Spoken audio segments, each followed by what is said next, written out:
നിങ്ങളൊരു രാജ്യത്തേക്ക് ചെല്ലുക, ആ രാജ്യത്തിന്റെ പേര് ഭാരതം എന്നാണ് എന്ന അർത്ഥശങ്കയ്ക്ക് ഇടയില്ലാത്ത നാം പറഞ്ഞത് ഐസക് ന്യൂട്ടനാണ്. നമ്മൾ യൂറോപ്യന്മാർ അജ്ഞതയുടെ അന്ധകാരത്തിൽ ഇരിക്കുമ്പോൾ ഒരു രാജ്യം അറിവിന്റെ പ്രകാശ ഗോപുരമായി നൽകിയിരുന്നു. ആ രാജ്യത്തിന്റെ സംഭാവനകളെ നമ്മൾ മറന്നുകൂടാ എന്ന് പറഞ്ഞത് തോമസ് ആൽവ എഡിസൺ ആണ്. ഈ ലോകം മുഴുവൻ അറിവിന് വേണ്ടി രണ്ട് കൈയും നീട്ടി ഒരു രാജ്യത്തിന്റെ മുന്നിൽ നിൽക്കേണ്ടി വരും. ആ രാജ്യത്തിന്റെ പേരാണ് ഭാരതം എന്നും ശാസ്ത്രജ്ഞർ പറഞ്ഞു വെച്ചിട്ടുണ്ട്. നമ്മുടെ ഭാരതീയ ചിന്തകൾ, ഭാരതീയ ശാസ്ത്ര പൈതൃകം ഇന്നും പുനർവിചിന്തനത്തിന് വിധേയമാണ്.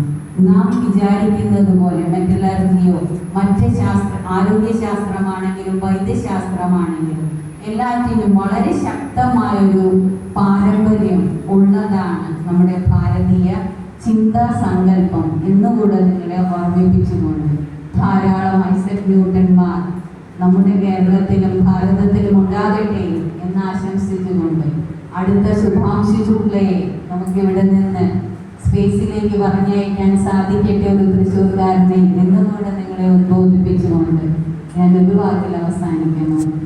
Give the world the best you have and the best will come back to you. ഇന്നത്തെ ഈ ദിന ശില്പശാല നിങ്ങൾക്ക് അതിനുള്ള പ്രാപ്തി കൈവരുന്ന തരത്തിൽ ആയിരിക്കട്ടെ എന്നുകൂടെ ആശംസിക്കുന്നു. Thank you.